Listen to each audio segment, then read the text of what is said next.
من أيقظ العملاق الجزائري فليعلم أنه يعبث مع البلد الخاطئ، فالقوة الضاربة في إفريقيا ليست لقمة سهلة لأي أحد، بل إن الأقطاب العالمية الجديدة التي تتشكل عليها أن تدرك أن الجزائر تريد أن تقول كلمتها بهذا الشأن، وكلمة الجزائر هي القوة الضاربة العسكرية التي تتحدى وتنافس القدرات العالمية.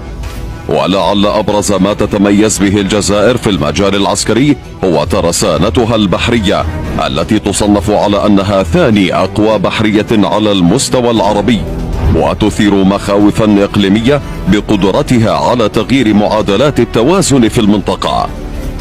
صعود القوة البحرية الجزائرية هو ما سنعرفه اليوم.